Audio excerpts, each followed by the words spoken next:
So, last time we discussed epistemology.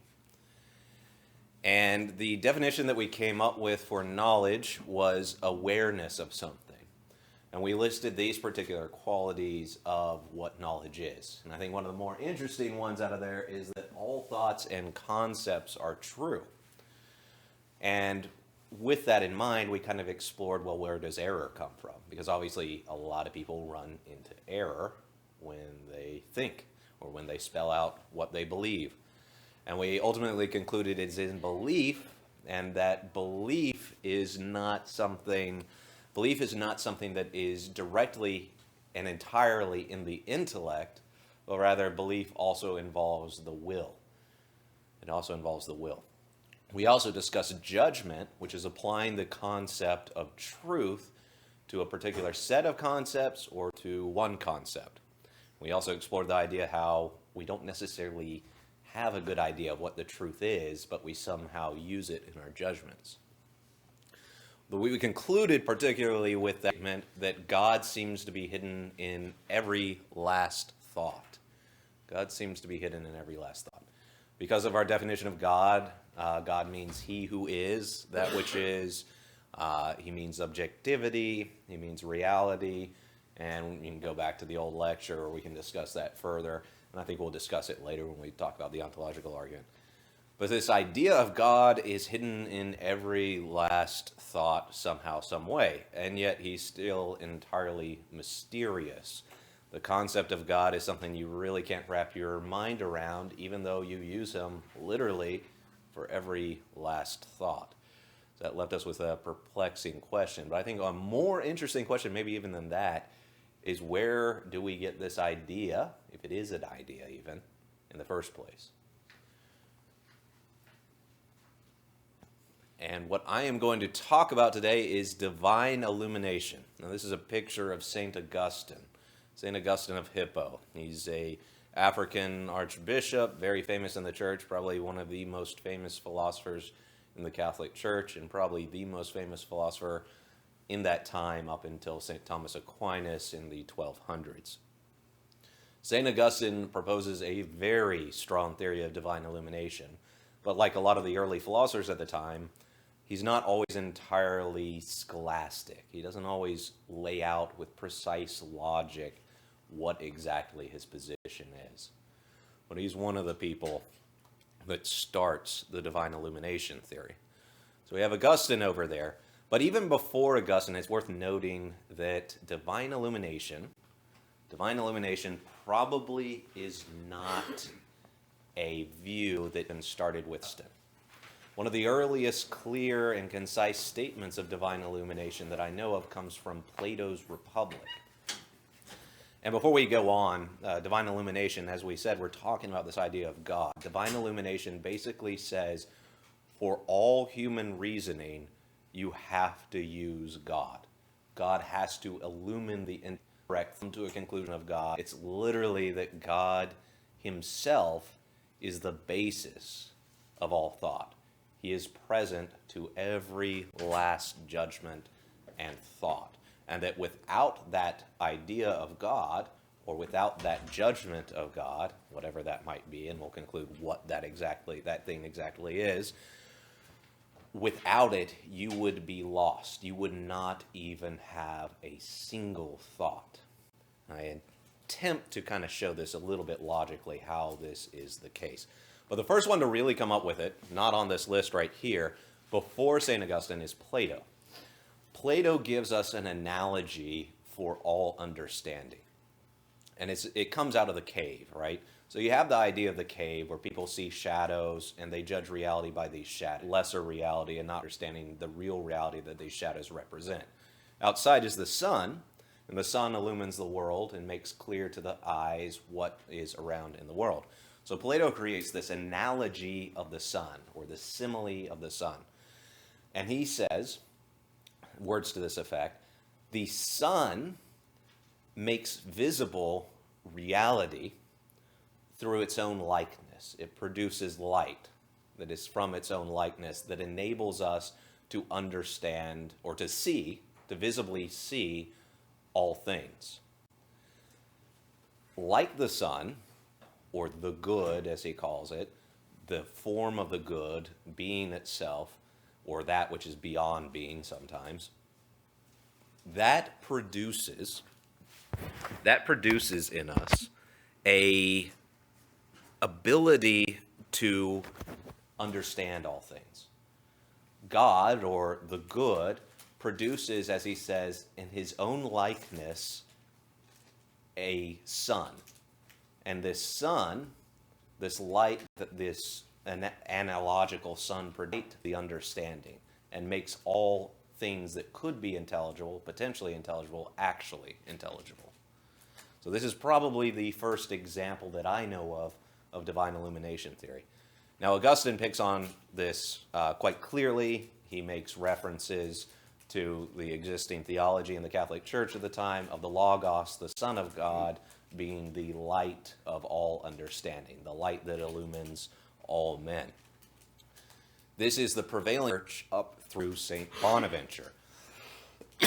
St. Bonaventure himself is also a big proponent of divine illumination theory and kind of holds this up against the growing Thomism the Aristotelianism of the time, in his time period. St. Thomas Aquinas, however, points us instead to the basis of our understanding being an active intellect which is a creature within ourselves. That we ourselves possess the capability of knowing basic rational truths, and that it's only supernatural things that need a divine illumination, but that all human knowledge basically is understood through this creature intellect, this active intellect that God produced for us as he produces many things in reality.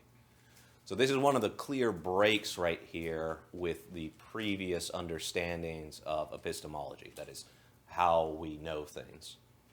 It kind of comes with Thomas Aquinas and develops around him. Duns Scotus pushes further, so does William of Ockham. By the time in the 1500s, you are in a state of radical skepticism. Radical skepticism is developing a little bit more significantly.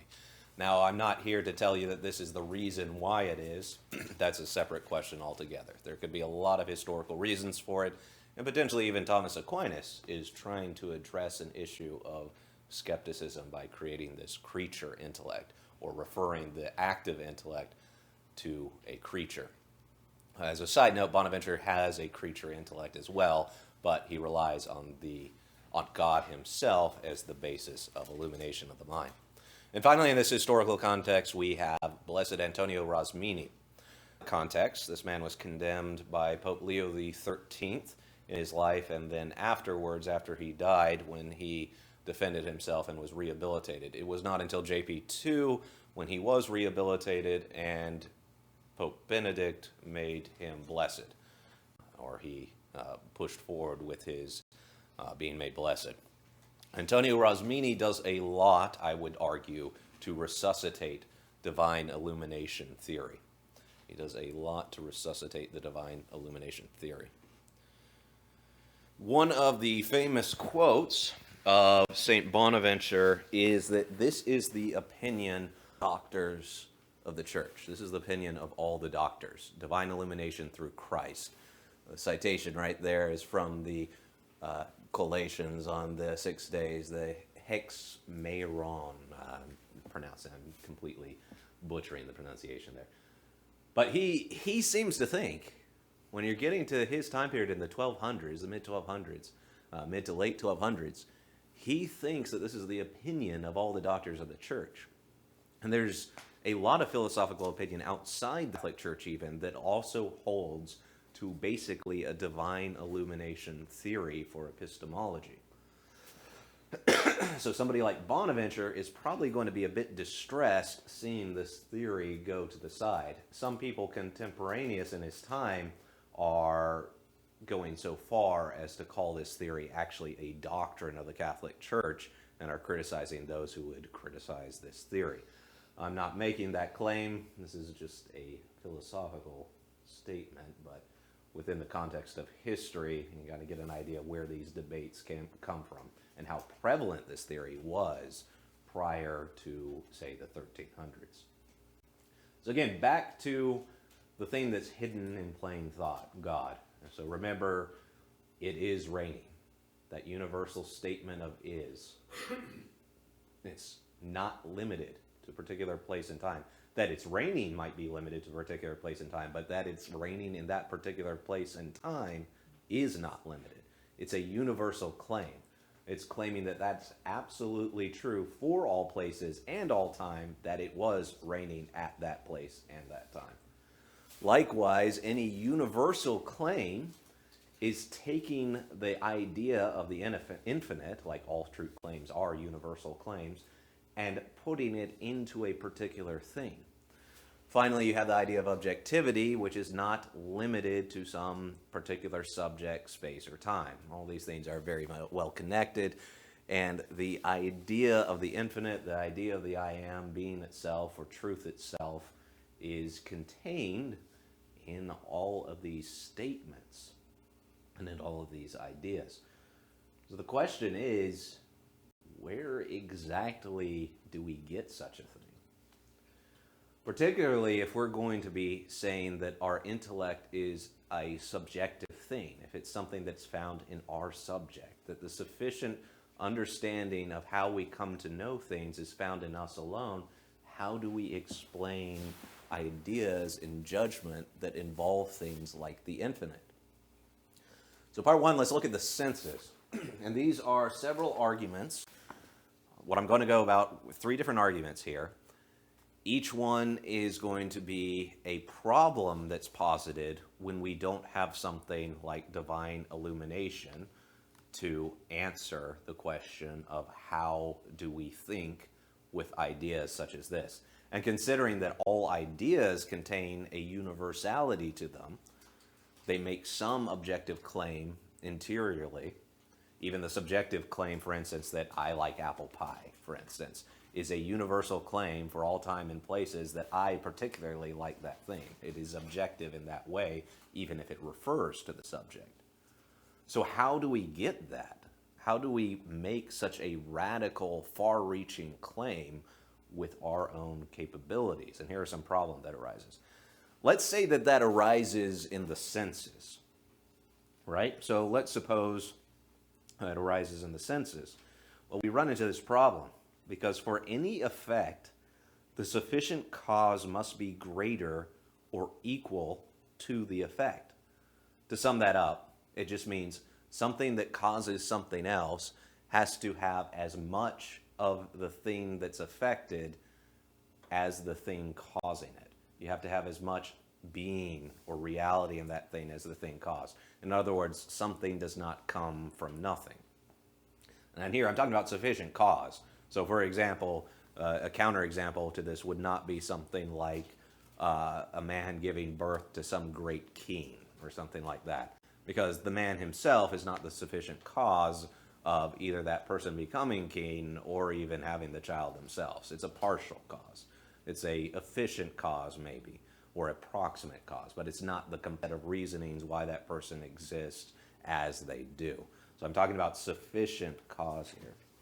Now, number two, the causes of all mental content, everything we have access to in the mind, is the causes of all mental content, the effect being the mental content, from our senses is particular finite.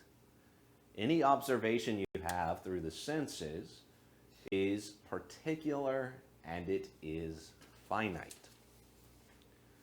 Now, the infinite and the universal is greater than the finite and the particular. Finite is limited, the infinite is unlimited, the universal is all places, all times, not limited by space and time, whereas particularity is indeed particularized by some limit. So, the senses couldn't be whatsoever, they cannot cause the infinite or content that we have. It's logically impossible because they cannot produce such an effect. You cannot go from the finite to the infinite because the infinite is greater and infinitely greater than the finite. Senses are not a basis for this idea that is universal, this idea that is infinite. So what's left to us? If it's not the senses, perhaps we can find it in our thinking. And there's two types of thinking that we do. We judge and we abstract. You can also say we have memory too, but we'll get to that later. But we at least have judgment and we have abstraction. Now, in judgment and abstraction, we find that we also cannot find the source of the infinite and the unlimited. So for the idea or the judgment of the infinite or universals to come from something, it must not be there before that thing itself. Okay, pretty common sense. If I have a glass of water in my hands, and I throw it down on the ground and it breaks and water spills over there, look, I created water. No, the water was there before I broke that glass. It was contained in the glass. So breaking the glass did not produce water. It might have produced a wet floor, but it didn't produce water. It was already there. So anything that is there before the thing that we're talking about, that thing that we're talking about cannot be the thing that produced that. It cannot be the thing that produced that because it's already there. So all judgment uses the infinite or universal already. This is premise number 2. All judgment uses the infinite or universal already there to the mind to make a judgment. All judgment, again, is the application of truth to a particular concept. Like, this is X. The is applied to that thing. So all judgment already uses that. It already uses the infinite. It already uses the universal to make a judgment in the first place.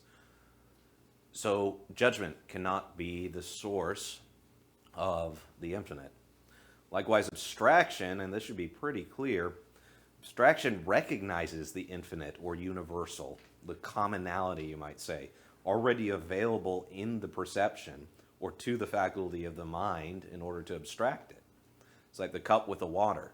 It's like looking at the water or paying attention to the water in the cup rather than the cup and the water. The water's already there. If you're abstracting, if you're pulling it out of the thing, well, it's there in the thing to pull it out of. So your idea already contains the infinite, or it already contains the universal there. So it can't be by abstraction. Neither can it be by senses, and that's typically what a lot of philosophers will say, that we get this idea through the senses, and then this idea through the senses, we abstract the universal. We negate the finite from it, for instance, and produce the infinite. The issue again with that, besides the issue of sufficient causation with the senses, is that you're already having the infinite there present in that perception. So it's snuck in there somehow. Somehow, by the time you already have a perception, you already have this idea of the universal or the common or the infinite already present to the mind. Something that you cannot escape of when you're thinking. You can not focus on it, but it is there in the idea. So the idea, the conclusion, the idea or judgment of the infinite or universals does not come from judgment or abstraction. It cannot come from judgment or abstraction. Now there's another problem for the third argument here. This is the mind-reality problem. And this one's a lot more prevailing than this sense and abstraction issue. I got the arguments for part 1 and 2 from Antonio Rosmini, actually. They aren't his words exactly, but it's his basic logic when he references these things. The mind-reality problem is something I kind of came to on my own, though I'm sure there's some other philosophers who have spoken on this. The closest one I can think of is Berkeley. As much as he's criticized, has a lot of interesting things to say on this topic. Sir Charles? Yeah, he might be sir. I don't know. He was a bishop.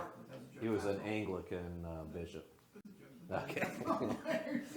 You have to know basketball. Basketball. Okay. Yeah. Yeah. There's one area that I don't have much expertise in. So the mind-reality problem. Now this is devastating. This is probably the cause of most modern skepticism right here, either implicitly or explicitly. In the academies, I would say explicitly. I would say in common society, most people are starting to adopt this basic argument without realizing it, and their mind is connecting the dots for them here. And it leads them to a lot of skepticism. It leads them to a lot of questions. This is bifurcation, this split, this rent between mind and reality, as if we could split them in the first place, and we'll get into that. So number one, the first premise of this argument, that we can only meaningfully think about something if we have access to it. So either directly accessing itself or by comparison. But to compare, you have to have access to the thing being compared. So if you're going to say something like my concept is similar to the thing in that thing in reality, you have to have access to that thing in reality to the concept is close to it in this way or in that way. But if you had no access to the thing in itself, then no comparison can be made. But the simple statement of this is simply that we can only meaningfully think about something if we have access to it. We can only think about something if we're thinking about it. Otherwise, you aren't thinking about it. Very simple logic here. But I think it has passed by many, including, I think, Kant, who is a genius of his own right. Number two, we only have access to the contents of our mind. This is similar to the first one, but specifically narrowing in on the idea of what's in our mind. So we can only access what's in our mind. We can only access the content of our mind. Everything what we're aware of is in our mind in some way. I say the word "in" loosely, but our mind has access to it. So for instance, can you think of anything without thinking of it? No. Can you refer to anything without it being a thought? No, absolutely not. A simple thought will allow you to see the issue here. So thoughts, tools for judgment and their products, these things we do have access to. All these things, 1 and 2 is very obvious. Number 3 is the kicker, and number 3, I think, is where we have fallen since maybe the 1300s. I think this is a logical conclusion of a philosophy that focuses on the senses. And this statement, the contents of our mind, what's in our mind, is not the same as the things that are outside of our own mind. So in other words, if I'm thinking of this ottoman, this classic ottoman right here, if I'm thinking of this ottoman itself isn't really in my mind. It's not sitting in my mind somewhere. It's coming through a medium. I see it through its light. If you turn off the lights, I won't be even able to see it if there's not enough light outside too. Take whatever you're looking at right now and understand that it comes through a medium. And we aren't just talking about light here. We're also talking about the biological mediums that it comes through. It also comes through your particular eyes. It comes from your particular neurology and its connection to the brain. And then however the heck, which is a mystery in itself, the brain connects to the consciousness. However those two things connect, which I don't intend to answer here at all. But it comes through a medium. It comes through a medium. It gets to our mind through a medium. Everything does. And so we have this impression, but the impression isn't the thing itself. So everything that we think of, it's not the thing in itself. It's rather this concept that we use to refer to reality with. The concept isn't what we know, but rather the thing itself is what we know. But we can't connect the two, and that's the problem if you look at 1 and 2. If all we have access to is our thoughts, we cannot compare our concepts to reality because we're stuck with concepts. So in other words, the conclusion of all this is we cannot meaningfully think about things outside our own minds. That's the conclusion of this. So no agreement is meaningfully possible. No discussion of objective reality is possible. We lead to solipsism, a belief that we potentially, or we have no evidence to think other, that we are a mind and that's it, that's all there is. And radical skepticism, of course, follows from that. Now think of this. If you really think that all your knowledge, if you think you're this blank slate and all your knowledge comes through the senses, this is going to be a logical conclusion that you end up with. You end up with this logical conclusion. Now before we go on, we know this has to be false. Now why is it false? We'll get to that in a second. But we know it has to be false through this reductio. This is an objective claim. The conclusion is an objective claim. The conclusion denies it's possible to make an objective claim. It's self-refuting. So anybody who claims that we cannot get to objective reality, even though this seems to lead to that, is contradicting themselves. So something went wrong in this argument. 1, 2, or 3 went wrong in this argument. But we're stuck with these problems with these three arguments. So the first two, it's neither formed by the sense or the universal. It's neither formed by the senses nor formed by thought. It's not formed by judgment, not formed by abstraction. Likewise, we're stuck in radical subjectivity. It's just about us, nothing else, when it comes to mind and reality. These are what these arguments lead to. So how do we get out of it? And the solution that I am going to propose to you all is divine illumination. That God is the principle and not effect of all our judgment. That literally we judge by the truth. It's not some activity that happens inside of us, inside of our brain, inside literally of our mind, but rather something that shines upon our mind, that our mind has access to. So let's look at how this might resolve our issues. So remember, the conclusions from the first two arguments are not the idea of the infinite and the universal in the senses, nor from abstraction or judgment. So how do we get around it? How does divine illumination offer us a solution here? Well, it comes before the judgment and abstraction, and it is the principle used by the judgment. God acts as the principle of all judgment. So there's various possibilities just at this point, and this is not something I'm actually going to be endorsing, but perhaps it's an innate idea. Perhaps it's an idea that we are conceived with, the idea of God. I'm not buying that, and I'll show you why that's problematic in a minute. You can also reflect on your own and see if you really have an idea of God. And you'll realize you probably don't, even though you can judge by him. You can judge that being is infinite. You can judge that being is truth. You can judge that being is reality, objective, all these things. But do you really have an idea? Do you see being itself? Probably not. But it comes before the judgment. It's somehow innate to the faculties, be it an idea or this ever-presence to the mind. Is it God himself or is it an impression? All we know so far is that it has to be prior to these things, that it's somehow within the mind, either as a formal cause, something that organizes all our thoughts, or as a substantive content or idea in itself. But that resolves it. It gives us a location. It gives us a solution to the cause of the infinite and the universal in the mind that the other faculties of the mind cannot answer. Now let's look at something I think is a little more pressing, and that's the mind-reality problem. So what went wrong there? What went wrong in the logic? Because obviously the conclusion can't be true, because if it's true, it's false, right? It's making an objective claim, and it's denying the possibility of objective claims. It's claiming that everything is in the subjective, which is an objective claim. So something went wrong here. I cannot think, and help me out if you all can, I cannot think how 1 and 2 could possibly be wrong. I think those are pretty well beyond logical doubt. But 3, on the other hand, as much as we're trained and raised in a post-Aristotelian society, I think it's not as obvious as it looks. So the contents of our mind are not the things outside our own mind. Is that really true? Why do we make that judgment? So if we say something like God in our mind is the standard by which we judge everything,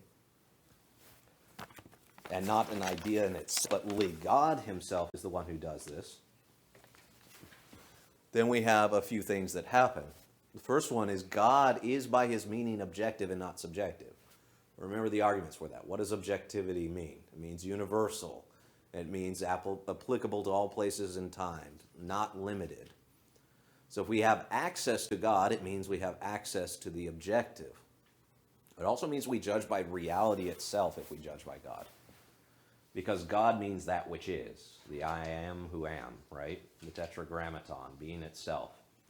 Reality also means that which is. Creation is a limited aspect of reality, or a limitation on reality itself. There are some aspects where it is literally nothing, and thus neither reality or anything, but because it is not in some way, and reality is that which is. God literally means reality itself. So if we judge by God, we judge by reality. So some final notes there, along with the idea of the impression of the idea, is that this can't be an illumination. This illumination can't be a vision of God. This is called ontologism, and I don't think it's practical just by self-reflection. We don't seem to have a vision of God. We seem to be able to judge by God. God seems to be this ability to, God seems, you can analogize it to this. This is an analogy of Bonaventure. God is like the sun to us, or you might say the moon. Moon might be a better example with an owl. God is like the moon to us, and we are the owl. Our vision sees the light of the moon reflected in particular things. And we use the moon in order to understand all things, or in order to see all things. But the owl, with such sensitive vision, when it turns up to the moon and looks at it directly, would be blinded. Much like the sun. We look up at the sun directly, by which we see all things, and we aren't going to be able to make sense of it for very long. We might get a flicker of an understanding of the thing, but we see by it in all particular things. And I think if we simply reflect on our own epistemology, that we would probably come to a similar conclusion like this. I'm going to leave aside the fact that it's also a doctrine of the church, that ontologism is false, or rather that the beatific vision doesn't happen this side of the grave. But nevertheless, God is present to all thoughts and is used in judgment, and you can self-judge the even process of the judgment. You can turn the process of judgment upon itself and see its own validity through itself, because it's somewhat circular, so you have to have faith in it. But nevertheless, it can self-judge, unlike some things that when turned on themselves, destroy themselves, like the claim that all truth is subjective, or we're stuck in subjectivity. You turn that on itself, it destroys itself, unlike something like this. Likewise, it is not the use of an idea impressed upon us. It's not an impression. It's not an idea that we use. It's not something contained in us. Even if we have an actual impression of God, it could not be infinite. So here's the reason why it couldn't be an idea, why it couldn't be just something, a faculty within our minds and not God himself. Because if it were an actual impression of God, it would not be infinite, for we aren't infinite. We ourselves and our minds are not infinite, so it couldn't be found in our minds. And it doesn't solve the mind reality problem, sure enough.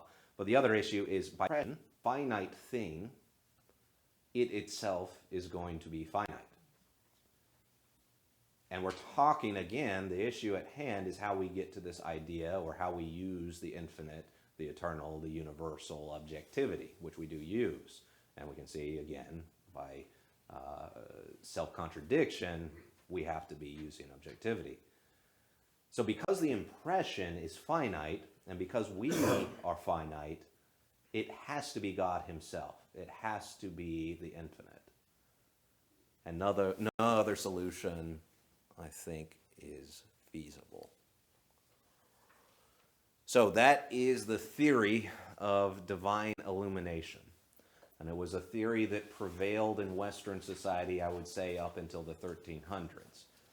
And it's my own opinion, and this is just my opinion, but it's my own opinion that there seems to be a strong reason to connect the loss of divine illumination, the loss of this idea of God as the basis of all our thoughts, God as the tool used to know absolutely everything, as the light that enlightens us in all things.